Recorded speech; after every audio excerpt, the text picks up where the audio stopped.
दोस्तों आप सभी को एजुकेशन अमरनाथ जीके जीएस में स्वागत है। दोस्तों यहाँ पर आपको बिहार एसएससी जीके जीएस का एक प्रैक्टिस सेट डेली के तौर पर देखने को मिल जाते हैं। तो दोस्तों आज का प्रैक्टिस सेट देखिए। आज का प्रैक्टिस सेट नंबर 69 है। और दोस्तों आप लोगों को बता दें कि यदि आप लोगों को पीडीएफ देखना हो तो दोस्तों आप मेरे टेलीग्राम पर जाएं और वहां से पीडीएफ को प्राप्त कर सकते हैं। टेलीग्राम चैनल का नाम है एजुकेशन अमरनाथ। तो दोस्तों अब आइए क्वेश्चन को शुरू करते हैं। तो दोस्तों आज का पहला क्वेश्चन है, निम्न में से कौन लोएस्ट चट्टान का उदाहरण है।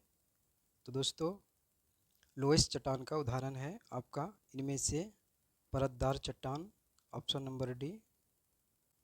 दोस्तों लोएस्ट शब्द का प्रयोग सर्वप्रथम 1821 ईस्वी में राइन नदी घाटी में बने मिट्टी के जमाव के लिए किया गया था।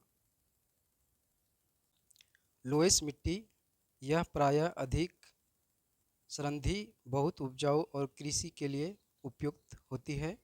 लोएस में क्वार्ट्ज, फेल्डस्पार, अभ्रक तथा कैल्साइट इत्यादि खनिज पाए जाते हैं। ऑक्सीकरण की वजह से लोएस चट्टान का रंग पीला या भूरा होता है। दामोदर महानदी तथा गोदावरी नदी बेसिनों की अवसादी चट्टानों में कोयला पाया जाता है। आगरा का किला और दिल्ली का लाल किला बलुआ पत्थर नामक अवसादी चट्टानों से बना हुआ है। दोस्तों आपका अगला प्रश्न है, वह दवाई कौन सा है जो ग्राही की सतह पर अवंधित होकर इसके प्राकृतिक कार्य में विरोध उत्पन्न करती है। तो दोस्तों आपका सही आंसर है इनमें से ऑप्शन नंबर बी, विरोधी। दोस्तों उस दवाई का नाम विरोधी है जो ग्राही की सतह पर अवंधित होकर इसके प्राकृतिक कार्य में विरोध उत्पन्न करती है। अगला क्वेश्चन है, भारत के उस वायसराय का नाम क्या था जिसका संबंध भारतीय स्वतंत्रता संग्राम के दौरान विवादास्पद इल्बर्ट बिल से था। तो दोस्तों आपका सही आंसर है इनमें से option number C, Lord Ripon. Lord Ripon viceroy था जिसका कि संबंध भारतीय स्वतंत्रता संग्राम के दौरान विवादास्पद इल्बर्ट बिल से था। वायसराय रिपन के समय में ही 1880 ईस्वी से 1884 ईस्वी के समय चर्चित इल्बर्ट विधेयक प्रस्तुत किया गया था। विधेयक में फौजदारी दंड व्यवस्था में प्रचलित भेदभाव को समाप्त करने का प्रयत्न किया गया था। इल्बर्ट विधेयक द्वारा भारतीय न्यायाधीशों को यूरोपीय मुकदमों को सुनने को अधिकार दिया गया। अगला प्रश्न है, पंडित जवाहरलाल नेहरू ने कब नागौर राजस्थान में पहला ग्राम पंचायत का उद्घाटन किए थे। तो दोस्तों आपका सही आंसर है इनमें से ऑप्शन नंबर ए, 2 अक्टूबर 1959 को पंडित जवाहरलाल नेहरू ने नागौर यानी कि राजस्थान में पहला ग्राम पंचायत का उद्घाटन किए थे। भारतीय संविधान के अनुच्छेद 40 इसमें ग्राम पंचायत के गठन संबंधी प्रावधानों को रखा गया है। वर्तमान में पंचायती राज व्यवस्था नागालैंड, मेघालय,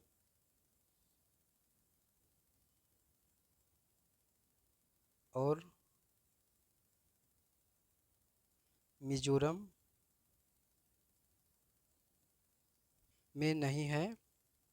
और इसके अलावे आपका केंद्र शासित प्रदेश दिल्ली, यहाँ भी पंचायती राज व्यवस्था लागू नहीं है। अगला प्रश्न है, इनमें से किसे पादप जगत के उभयचरों के रूप में जाना जाता है। तो दोस्तों आपका सही आंसर है इनमें से ऑप्शन नंबर ए, ब्रायोफाइटा। पादप जगत के उभयचरों के रूप में आपका ब्रायोफाइटा जाना जाता है। ब्रायोफाइटा में लैंगिक तथा अलैंगिक दोनों प्रकार का जनन होते हैं। एस.आर. कश्यप को भारतीय ब्रायोफाइटा विज्ञान का जनक कहा जाता है। जूओपिसस यह सबसे छोटा ब्रायोफाइटा है।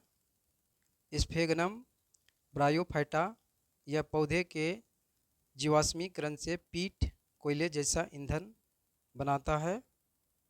अगला क्वेश्चन है, निम्न में से किसे भारत के राष्ट्रपति द्वारा नियुक्त नहीं किया जाता है?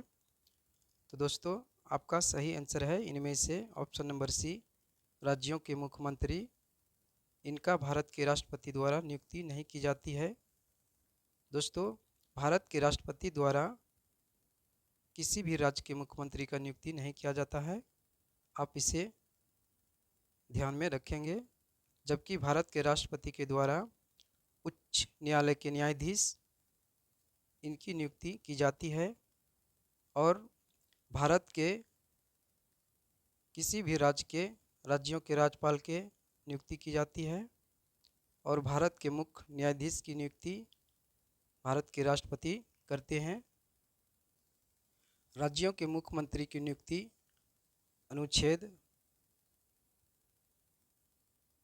164 इसके तहत राज्यपाल करते हैं और राष्ट्रपति के द्वारा प्रधानमंत्री, महान्यायवादी, वित्त आयोग के अध्यक्ष और सदस्य, निर्वाचन आयोग आदि इन सभी का नियुक्ति किया जाता है।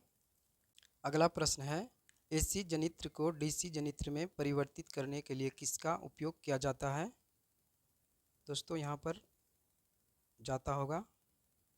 तो दोस्तों आपका सही आंसर है इनमें से ऑप्शन नंबर बी, विभक्त वलय द्विक परिवर्तक का एसी जनित्र को डीसी जनित्र में परिवर्तित करने के लिए उपयोग किया जाता है।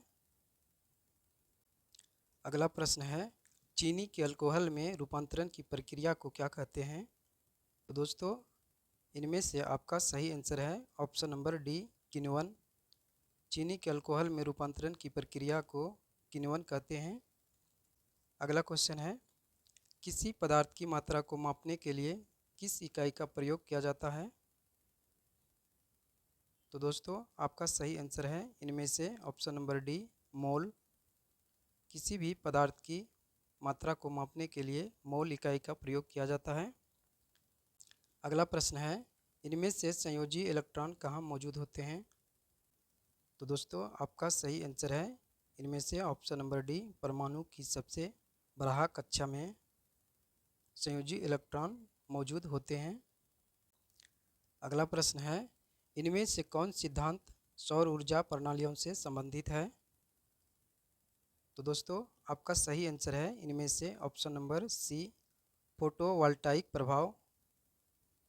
दोस्तों इनमें से आपका फोटोवोल्टाइक प्रभाव सिद्धांत सौर ऊर्जा प्रणाली से संबंधित है। अगला प्रश्न है, किस प्रकार की अर्थव्यवस्था में उत्पादन के कारक एकाधिकार में होते हैं? तो दोस्तों इस प्रश्न का सही आंसर है ऑप्शन नंबर सी, पूंजीवादी। पूंजीवादी प्रकार की अर्थव्यवस्था में उत्पादन के कारक एकाधिकार में होते हैं। दोस्तों वहीं आपका ऑप्शन नंबर बी, मिश्रित। तो दोस्तों मिश्रित अर्थव्यवस्था वह अर्थव्यवस्था है जो अलग अलग मार्केट एवं आर्थिक योजनाओं का मिश्रण है, जिसमें कि निजी क्षेत्र और राज्य अर्थव्यवस्था दोनों का समावेश होता है। वह मिश्रित अर्थव्यवस्था कहलाता है। दोस्तों वहीं आपका ऑप्शन नंबर ए, समाजवादी अर्थव्यवस्था। तो दोस्तों समाजवादी अर्थव्यवस्था उत्पादन की एक प्रणाली है जहां की वस्तुओं और सेवाओं का उत्पादन पर सरकार का स्वामित्व होता है। अगला प्रश्न है, कौन सा ज्वालामुखी प्रशांत महासागर का ज्वालावृत्त के अंतर्गत आते हैं? तो दोस्तों आपका सही आंसर है इनमें से option number B, Fujiyama. Fujiyama ज्वालामुखी यह प्रशांत महासागर का ज्वालावृत्त के अंतर्गत आते हैं। दोस्तों वहीं ज्वालामुखी आपका किस महाद्वीप में नहीं पाए जाते हैं की बात करेंगे तो दोस्तों आपका ऑस्ट्रेलिया महाद्वीप में एक भी ज्वालामुखी नहीं पाए जाते हैं। और विश्व का सबसे अधिक सक्रिय ज्वालामुखी की बात करेंगे तो दोस्तों विश्व की सबसे अधिक सक्रिय ज्वालामुखी किलायू हवाई द्वीप पर है। और वहीं विश्व का सबसे ऊंचा ज्वालामुखी पर्वत की बात करेंगे तो दोस्तों विश्व की सबसे ऊंचा ज्वालामुखी पर्वत कोटोपेक्सी इक्वाडोर में है। और वहीं विश्व की सबसे ऊंचाई पर स्थित सक्रिय ज्वालामुखी की बात अगर करते हैं तो दोस्तों ये ओजस डेल सलाडो एंडीज पर्वतमाला पर स्थित है। अगला प्रश्न है पर्णवृंत इनमें से किसका एक अंग है? तो दोस्तों आपका सही आंसर है इनमें से ऑप्शन नंबर ए पेड़। पर्णवृंत यह एक पेड़ का अंग है। दोस्तों पर्ण का वह भाग जो पर्ण फलक और पर्णाधार को जोड़ने का कार्य करता है उसे ही पर्णवृंत कहते हैं। दोस्तों पर्णवृंत का कार्य आपका इस प्रकार से है। विशेष परिस्थितियों में पर्णवृंत प्रकाश संश्लेषण का कार्य संपादित कर पौधे के लिए भोजन का निर्माण करते हैं। पर्णवृंत पत्ती को उचित मात्रा में प्रकाश उपलब्ध करवाने में सहायक होता है। अनेक जलविद पौधों को पलावी अवस्था में जल की सतह पर बनाए रखने में पर्णवृंत सहायक होते हैं। पर्णवृंत जड़ों द्वारा अवशोषित जल और खनिज पदार्थों को तने और शाखाओं से पत्ती की मुख्य संरचना तक पहुंचाने का कार्य करता है। अगला प्रश्न है इनमें से कौन लाभकारी कीट नहीं है? तो दोस्तों आपका सही आंसर है इनमें से ऑप्शन नंबर बी दीमक। ये लाभकारी कीट नहीं है। दोस्तों दीमक के आंत में उपस्थित ट्राइकिनिम्फा नामक सहजीवी प्रोटोजोअन सेलुलोज के पाचन में सहायता करता है। दोस्तों लाभदायक कीटों में आपका रेशम के कीट, मधुमक्खी और लाख कीट ये सभी महत्वपूर्ण हैं। अगला प्रश्न है निम्नलिखित में से गांधी जी ने किस एक्ट या अधिनियम के खिलाफ लड़ने और सत्याग्रह शुरू करने का फैसला किया था? तो दोस्तों आपका सही आंसर है इनमें से option number B Rowlatt Act 1919। इसी एक्ट के खिलाफ महात्मा गांधी ने लड़ने और सत्याग्रह शुरू करने का फैसला किए थे। दोस्तों लॉर्ड चेम्सफोर्ड के कार्यकाल में ही 1919 रॉलेट एक्ट पारित हुआ था। अखिल भारतीय स्तर का गांधी जी का पहला आंदोलन रॉलेट एक्ट के विरुद्ध वर्ष 1919 में प्रारंभ सत्याग्रह था।